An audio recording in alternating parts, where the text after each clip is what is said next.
नमस्कार। हमारी आज की कहानी है घमंड। आज गीता जी के पांव तो जमीन पर ही नहीं पड़ रहे थे। उनका पोता पूरे 1 महीने का हो गया था। उसके जन्म के अवसर पर उनके बेटे बहू ने अपने ऑफिस के दोस्तों और आस पड़ोस के लोगों के लिए एक पार्टी रखी है। गीता जी मेहमानों की आवभगत में मशगूल थी और मेहमानों के लिए गर्मा-गर्म चाय रसोई घर में से लेकर आ रही थी। तभी अचानक उनका पैर रसोई घर के दरवाजे की चौखट से टकराया और गीता जी के हाथ से चाय की ट्रे छूटकर गिर गई। उन्होंने खुद को बड़ी मुश्किल से गिरते-गिरते बचाया, लेकिन इस दौरान उनकी साड़ी पर चाय गिर गई और दाग पड़ गए। उसी समय उनकी बहू पूजा गुस्से में तमक हुई और उनके पास आई और बजाय यह पूछने के कि कहीं उन्हें चोट तो नहीं आई, उनकी बहू चिल्लाते हुए कहने लगी, माँ जी आप इतनी लापरवाह कैसे हो सकती हैं? आखिर आपका ध्यान रहता कहाँ है? बहू की बातें सुनकर गीता जी हैरानी से अपनी बहू की ओर देखने लगी। फिर बहू बोली, अरे ऐसे क्या देख रही है? मैंने आपको अपनी इतनी महंगी साड़ी पहनने को दी और आपने उसे खराब कर दिया। यह साड़ी मुझे मेरी माँ ने दी थी। जानते हैं कितनी महंगी साड़ी थी? आपको तो कपड़े पहनने की बिल्कुल भी तमीज नहीं है। तभी गीता जी, जिन्हें अपनी बहू की बातें सुन अपराध बोध होने लगा था, रंधे स्वर में कहने लगी, नहीं बहू, मेरी कोई गलती नहीं थी। मैं तो केवल चाय लेकर आ रही थी। इस दौरान मुझे पता ही नहीं चला कि कब मेरा पैर चौखट से टकरा गया और यह सब हो गया। लेकिन उनकी बहू पूजा कुछ सुनने को तैयार ही नहीं थी। मुँह बनाते हुए बोली, नहीं नहीं, आपकी गलती थोड़ी ही है। दरअसल गलती तो मेरी ही है जो आपको अपनी साड़ी पहनने के लिए दी। आप इन साड़ियों के लायक हो ही नहीं। सामने से उनका बेटा विनोद भी गुस्सा करते हुए कहने लगा, माँ इतनी महंगी साड़ी पहनी थी तो ध्यान रखना चाहिए था ना। अब देखो पूजा की पूरी साड़ी खराब हो गई। सभी मेहमानों की नज़र गीता जी पर थी। अपने बेटे और बहू द्वारा बोले गए इतने कड़वे शब्दों से आहत होकर गीता जी ने अब रुका नहीं गया। वह अपने कमरे में जाकर बैठ गई। गरम गरम चाय गिरने के कारण गीता जी के हाथों में छाले पड़ गए थे, जिन पर किसी का ध्यान नहीं गया था। लेकिन उन छालों की जलन भी उन्हें इतनी तकलीफ नहीं दे रही थी जितनी बेटे बहू की तीखी बातों से उनके दिल को तकलीफ पहुंची थी। रह रह कर गीता जी की आंखों से आंसू बहती जा रहे थे। सोचने लगी कि पूरे 2 महीने हो गए हैं उन्हें अपने बेटे बहू के घर आए और इस दौरान उन्होंने उनके लिए क्या क्या नहीं किया। घर में सुबह से लेकर शाम तक एक एक टांग पर खड़ी होकर काम करती रही। बहू और बेटे की हर ख्वाहिश को पूरा किया। थकावट होने के बावजूद भी मुंह से उफ तक ना की। लेकिन बहू को यह सब नज़र नहीं आया और आज अगर उसकी साड़ी पर थोड़े दाग लग गए तो उस सबके सामने उसने कैसे मेरी इज्जत की धज्जियां उड़ा कर रख दी। आज वह उस दिन को कोस रही थी जब वह अपने बेटी बहू की बात मानकर खुशी खुशी उनके घर चली आई थी। दरअसल आज से करीब 2 महीने पहले जब पूजा माँ बनने वाली थी और एक दिन विनोद सुबह सुबह ऑफिस जाने के लिए तैयार हो रहा था तो पूजा उसके पास आकर बैठ गई और बोली, मुझे तुमसे कुछ ज़रूरी बात करनी है। मेरी हालात तो तुम जानते ही हो। अब मुझसे घर के सारे काम नहीं हो पाते हैं। मैं सोच रही हूँ कि हम दिन भर के काम के लिए एक मेड लगा लेते हैं। पूजा की यह बात सुनकर विनोद ने कहा, नहीं यार, मेड का तो बहुत खर्चा हो जाएगा। अभी मुझे ऑफिस जाने के लिए देर हो रही है। इस बारे में हम रात को बात करेंगे। मैं इसका कोई ना कोई हल ज़रूर निकाल लूँगा। तुम चिंता मत करो। मैं कुछ ऐसा करता हूँ जिससे तुम्हारे सारे काम भी हो जाए और तुम्हें आराम ही आराम मिले। पूजा विनोद की यह बात सुनकर बहुत खुश हो गई और चहकती हुई बोली, ऐसा क्या करने वाले हो, मुझे तो बताओ। तब विनोद ने कहा, बस तुम देखती जाओ। मैंने जो तरकीब सोची है उससे सांप भी मर जाएगा और लाठी भी नहीं टूटेगी। इतना कहकर विनोद अपने ऑफिस चला गया। रोजाना की तरह विनोद के जाते ही पूजा के मोबाइल की घंटी बज उठी और काफ़ी देर तक पूजा अपनी माँ से बातें करती रही। शाम को जब विनोद वापस आए तो पूजा से कहने लगा, तुमसे घर का काम नहीं किया जाता ना, इसलिए मैंने सोचा है कि मैं अपने माँ बाबूजी को यहाँ बुला लेता हूँ। माँ तुम्हारा ख्याल भी अच्छे से रखेगी और घर का काम भी आसानी से हो जाएगा। अपने सास ससुर को बुलाने का नाम सुनकर पूजा का मुंह बन गया और कहने लगी, यह तरकीब निकाली थी तुमने? जब तुम्हारे माँ बाबूजी यहाँ रहेंगे तब कितना खर्च हो जाएगा, इस बारे में तुमने नहीं सोचा? अरे पूजा, इसकी चिंता करने की तुम्हें कोई ज़रूरत नहीं है। माँ हमारे घर का सारा काम अच्छे से कर देगी और बाद में बच्चे को पालने के लिए भी हम माँ को इसी घर में रखेंगे। तुम्हें काम वाली बाई की कोई ज़रूरत नहीं पड़ेगी। यह बात सुनकर पूजा तपाक से बोली, अरे हाँ, यही बात तो मेरी माँ ने भी कही थी कि सासू माँ के होते हुए तुम्हें नौकरानी की क्या ज़रूरत है। तभी विनोद उसे प्रश्नवाचक नज़रों से देखने लगा तो पूजा बोली, वो मेरा मतलब है, माँ का फ़ोन आया था, वह भी यही कह रही थी कि अपनी सास को पूछे 6 महीने के लिए अपने घर पर बुला लेना। घर के काम से लेकर बच्चे को संभालने तक सारे काम वह करती रहेगी। लेकिन विनोद, माँ का तो ठीक है, लेकिन बाबूजी का यहाँ क्या काम है? उन्हें वहीं गांव में ही रहने दो, यहाँ तो केवल माँ की ही ज़रूरत है।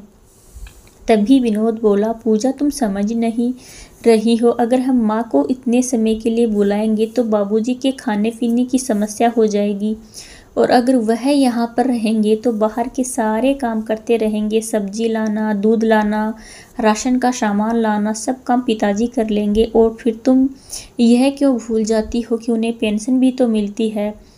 जब वह इस घर में रहेंगे तो पेंशन भी तो इसी घर में खर्च करेंगे ना, मेरा खर्चा भी कम होगा। फिर विनोद ने कहा, जब बाबूजी रिटायर हुए थे तो रिटायरमेंट पर उन्हें अच्छी खासी रकम मिली थी, जिसकी उन्होंने एफडी बनवा ली थी। अब वह एफडी मैच्योर होने वाली है।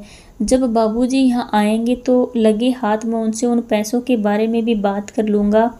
फिर हम एक बड़ा सा घर खरीदेंगे और सुकून से रहेंगे। तभी पूजा बोली, लेकिन फिर कहीं ऐसा ना हो कि तुम्हारे माँ बाबूजी भी हमेशा के लिए हमारे साथ ही रहने आ जाए। मैं उन लोगों के साथ हरगिज नहीं रह सकती। तभी विनोद ने कहा, अरे यार, तुम चिंता क्यों करती हो? एक बार पैसे हाथ में आ जाने दो, उसके बाद जैसा तुम कहोगी वैसा ही होगा।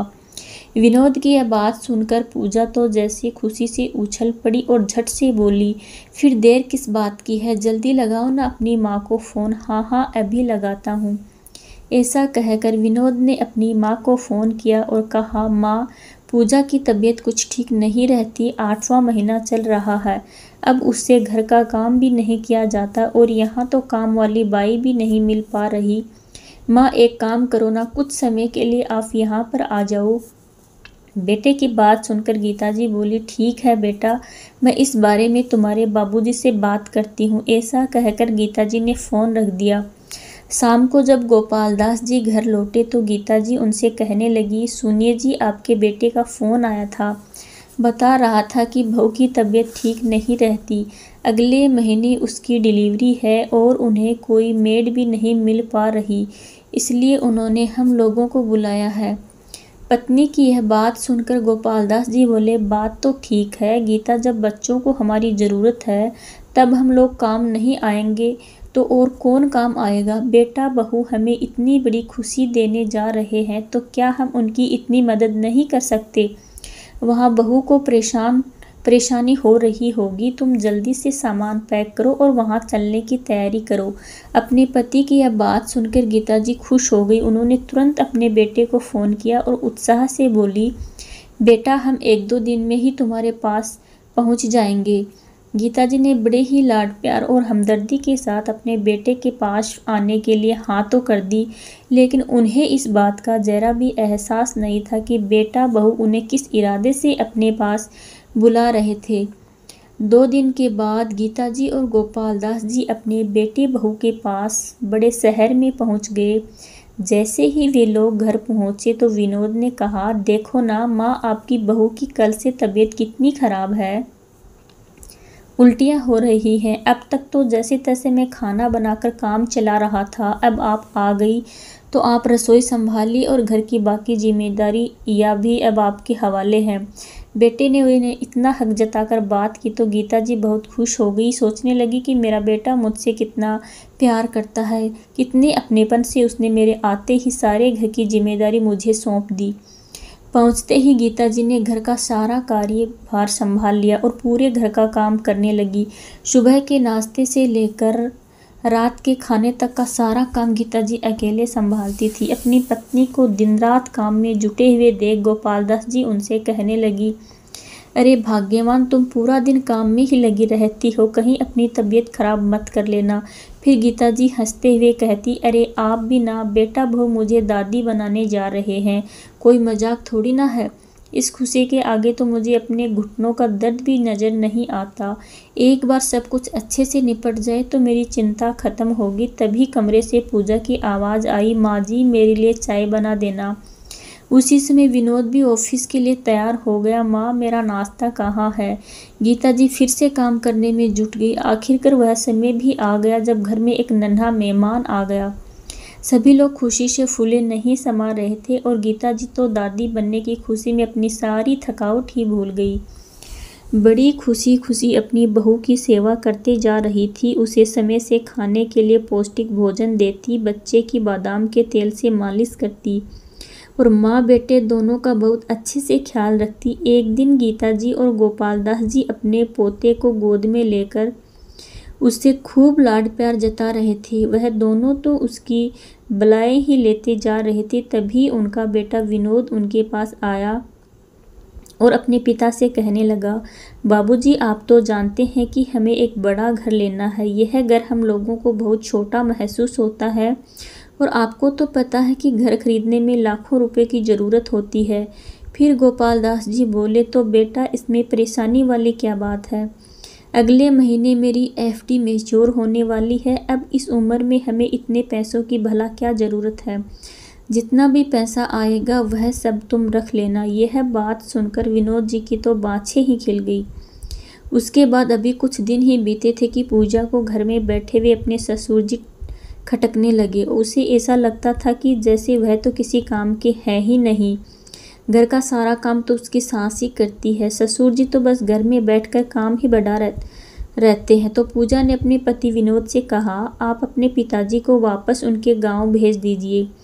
फिर विनोद ने उसे डांटते हुए कहा, पूजा तुम्हारा दिमाग खराब तो नहीं हो गया? तुम बाबूजी को घर भेजने की बात कर रही हो। मालूम भी है उनकी एफडी में जितना पैसा पड़ा है उसी पैसे से बड़ा मकान खरीदने का हमारा सपना पूरा होने वाला है और मैंने उस पैसे के लिए बाबूजी से बात भी कर ली है। इसलिए जब तक वह पैसे नहीं आ जाते कोई भी ऐसी बात मत करना जिससे कि बाबूजी नाराज़ हो जाए।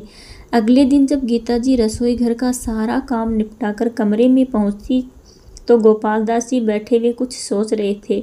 गीता जी बोली, अरे क्या बात है, बहुत सोच में डूबे हुए हैं। तब गोपाल दास जी ने कहा, गीता बहुत समय से विनोद बड़ा मकान खरीदने की जिद कर रहा है। देखा जाए तो उसकी बात भी सही है। अब मैं रिटायर हो चुका हूँ। अब बुढ़ापे में हम कब तक बेटा बहू से अलग रहेंगे? आखिरकार तो हमें भी बुढ़ापे में बेटे बहू का सहारा चाहिए। तो मेरे मन में विचार आ रहा है कि हम अपने गांव वाला मकान और ज़मीन बेच देते हैं और अब मेरी एफडी के जो पैसे मिलने वाले हैं तो कुल मिलाकर इतना पैसा आ जाएगा कि इस शहर में एक बड़ा सा मकान खरीद सके जिससे हम सब लोग मिलकर एक साथ रहेंगे। यह बात सुनकर गीता जी के चेहरे पर मुस्कान आ गई और कहने लगी, बात तो आपने बिल्कुल ठीक कही। फिर गोपाल दास जी बोले, ठीक है गीता, मैं कल ही गांव के लिए निकल जाता हूँ। एफडी के लिए सारी फॉर्मेलिटी भी पूरी करवा देता हूँ और गांव का मकान और ज़मीन भी बेचने के लिए बात कर लेता हूँ। इस सब काम में एक सप्ताह तो लग ही जाएगा। फिर गीता जी ने कहा, लेकिन अगले सप्ताह तो मुन्ने के जन्म की खुशी में घर में पार्टी है। अरे गीता, अगले हफ्ते तक तो मैं सब काम करके वापस आ जाऊंगा, तुम चिंता मत करो। अगले दिन गोपाल दास जी गांव के लिए निकल गए। उनके बेटा बहू गांव का मकान बेचने और एफडी के पैसे आने की बात सुनकर बहुत खुश हो गए। वे दोनों खुली आंखों से बड़े आलीशान मकान के सपने देखने लगे। एक दिन की बात है जब गीता जी रसोई घर से काम करके बाहर आई तभी उन्होंने मुन्ने के रोने की आवाज़ सुनी। वह तुरंत दौड़ी दौड़ी गई और उसे अपनी गोद में उठा लिया। अचानक उनकी बहू गुस्से से बोली, माँ जी आपने मुन्ने को बिना हाथ धोए उठा कैसे लिया? क्या आपको इतना भी नहीं मालूम कि इससे इन्फेक्शन हो जाता है? आगे से मुन्ने को गोद में उठाना हो तो सैनिटाइजर से हाथ साफ कर लिया करो। गीता जी बहू के मुंह से ऐसी बातें सुनकर स्तब्ध रह गई। उन्हें हैरानी तो इस बात की थी कि उनकी बहू यह सब बातें उनके बेटे विनोद के सामने कह रही थी, लेकिन विनोद ने उसे एक शब्द तक नहीं कहा। धीरे धीरे दिन बीतते गए और गीता की बहू पूजा इसी तरह उनके किसी न किसी काम में कोई ना कोई कमी निकालती रहती और उनका बेटा मूकदर्शक बनकर यूं ही देखता रहता। जब मुन्ना 1 महीने का हो गया तो विनोद और पूजा ने एक पार्टी का आयोजन किया। पार्टी वाले दिन गीता जी की बहू पूजा उनके पास आई और कहने लगी, माँ जी आपके पास तो कोई अच्छी सी साड़ी भी नहीं है जो आप आज पार्टी पर पहन सके। जो साड़ियाँ आप गांव से लेकर आई थी वह सब पुराने डिजाइन की है। अगर आप अपनी पुरानी सी सूती साड़ी पहनकर हमारे मेहमानों के सामने आएंगी तो हमारी क्या इज्जत रह जाएगी। तो आप एक काम कीजिए, आज आप पार्टी के लिए मेरी साड़ी पहन लीजिए, लेकिन संभाल कर पहनना क्योंकि ये साड़ियाँ मेरी माँ ने दी हैं और बहुत महंगी हैं। ध्यान रखना इस साड़ी पर कोई दाग ना पड़े। गीता जी ने कहा, ठीक है बेटा, अगर तुम कहती हो तो मैं तुम्हारी साड़ी पहन लूँगी, लेकिन ज़्यादा महंगी साड़ी मत देना, कोई हल्की सी साड़ी देना, तभी मैं पहनूंगी। पूजा ने अपनी अलमारी में से एक साड़ी निकालकर अपनी सास को देते हुए कहा, लो माँ जी आप यह साड़ी पहन लेना। ऐसी साड़ी तो आपने कभी ज़िंदगी में नहीं पहनी होगी जैसे मैं आज आपको पहनने के लिए दे रही हूँ। बहू की यह बातें गीता जी को मन ही मन दर्द दे रही थी। अपनी बहू की साड़ी पहनने का उनका बिल्कुल भी मन नहीं था, लेकिन उनके पास और कोई चारा भी नहीं था, इसलिए उन्होंने मजबूरी में बहू की साड़ी पहन ली। शाम को पार्टी के दौरान उनका बेटा बहू सभी मेहमानों के साथ हंसने बोलने में व्यस्त थे। उधर गीता जी भागदौड़ करते हुए सारा काम संभाल रही थी। उनके पति गोपाल दास जी पार्टी में शामिल नहीं हुए थे क्योंकि जिस कार्य के लिए वह गांव गए थे उसमें अभी 2 दिन का समय और लगना था। सभी मेहमानों की खातिरदारी करते करते गीता जी को थकावट महसूस हो रही थी। इस दौरान उनका पैर रसोई घर के दरवाजे की चौखट से टकराया और चाय उनकी साड़ी पर गिर गई। उसके बाद तो उनके बेटा बहू सभी लोगों के सामने अपनी माँ को खूब खरी खोटी सुनाने लगे। ऐसे अपमान भरे शब्द सुनकर उनकी आंखों से आंसू थमने का नाम नहीं ले रहे थे। वह बिना खाना खाए अपने कमरे में चली गई और बहू की साड़ी को उतार कर एक तरफ रख दिया। पार्टी के बाद उन्होंने अपनी बहू से कहा, बहू मैं कल तुम्हारी साड़ी साफ करके तुम्हें दे दूंगी। तो पूजा गुस्से से बोली, कोई ज़रूरत नहीं है इतनी मेहरबानी करने की, मैं अपनी साड़ी को घर पर नहीं धोती हूँ, मैं अपनी साड़ियों को ड्राई क्लीन करवाती हूँ। एक साड़ी को ड्राई क्लीन करवाने का खर्च आता है, मैं आपकी तरह फटीचर साड़ियाँ नहीं पहनती हूँ। बहू की है बातें सुनकर गीता जी स्वयं को बहुत अपमानित महसूस कर रही थी। अब उनका उस घर में बिल्कुल भी मन नहीं लग रहा था। अगले दिन जब उनका बेटा बहू घर पर नहीं थे तब उनके पति का फ़ोन आया और गीता जी ने पूछने लगी कि पार्टी कैसी रही, तो गीता जी कुछ बोल नहीं पाई। गीता जी की चुप्पी गोपाल दास जी के मन में कई प्रश्न खड़े कर रही थी। तो वह कहने लगी, क्या हुआ भाग्यवान, तुम ठीक तो हो ना? वहाँ सब लोग ठीक तो हैं? हाँ सब कुछ ठीक है, बस आप जल्दी से आ जाइए, मुझे आपके बिना यहाँ अच्छा नहीं लग रहा, गीता जी ने रंधे स्वर में कहा। अचानक गीता जी के मुंह से बात सुनकर गोपाल दास जी हैरान रह गए और कहने लगे, मुझे कुछ ठीक नहीं लग रहा, सच सच बताओ हुआ क्या है? तब गीता जी ने रोते हुए अपनी आपबीती उन्हें फ़ोन पर बता दी। यह सब सुनकर गोपाल दास जी को बहुत गुस्सा आया। गोपाल दास जी ने हमेशा अपनी पत्नी के साथ इज्जत से बात की थी, कभी उनके स्वाभिमान पर ठेस नहीं आने दी थी, लेकिन आज जब उन्हें पता चला कि उनकी पत्नी को उनके बेटे बहू ने भरी महफिल में इतना शर्मिंदा किया, वो भी एक साड़ी की वजह से, तो उनसे बर्दाश्त नहीं हुआ। वह सोचने लगी कि 2 महीने से मेरी पत्नी इन लोगों की सेवा में तन मन से लगी हुई है और इन सब का यह सिलसिला दिया बेटे बहू ने। 3-4 दिन बाद गोपाल दास जी अपने बेटे के घर पहुंच गए। वे अपने साथ एक बड़ा सा शॉपिंग बैग लेकर आए थे। उन्होंने वह बैग डाइनिंग टेबल पर रख दिया और अपनी पत्नी से मिलने उनके कमरे में चले गए और थोड़ी देर बाद उनकी बहू पूजा कमरे से बाहर निकल कर आई तो उसने शॉपिंग बैग देखा और बड़े उत्साह के साथ उसने खोलने लगी। देखा तो उसमें खूबसूरत सी साड़ी रखी हुई थी। पूजा को लगा शायद वह साड़ी उसका पति विनोद उसके लिए लेकर आया है।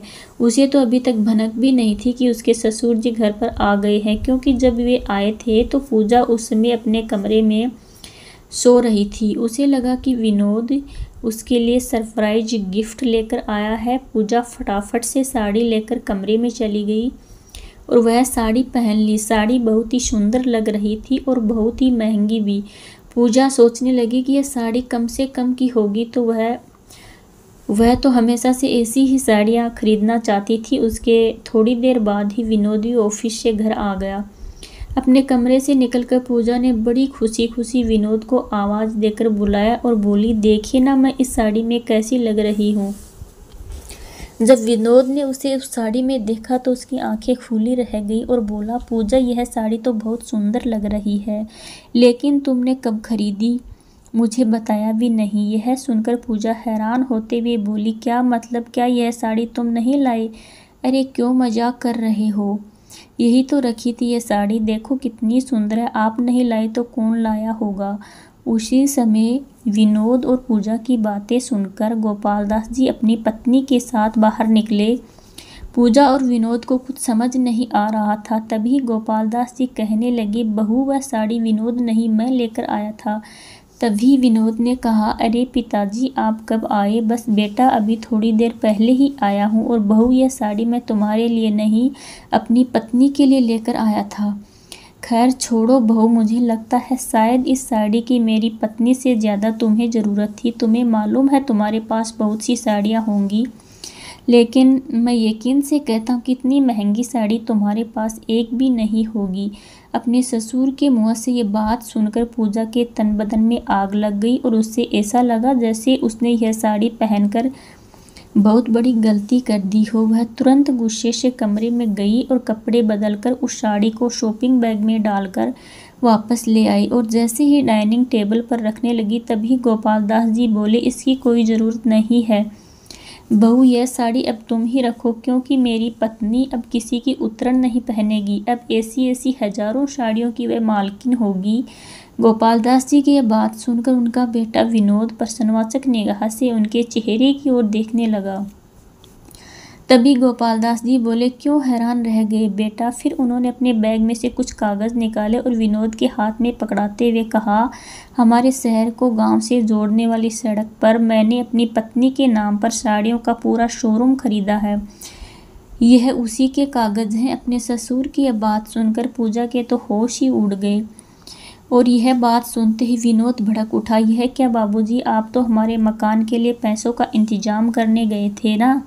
आपने तो मुझसे वादा किया था कि वह पैसे आप मुझे दे देंगे, फिर यह सब क्या है? हाँ बेटा, लेकिन उससे पहले मैंने अपनी पत्नी से वादा किया था कि मैं उसे एक सम्मान भरी जिंदगी दूंगा और उसकी बेइज्जती करने का हक मैंने आज तक किसी को नहीं दिया। तुम्हें पेंसिल मिलती, लेकिन वह तो गीता जी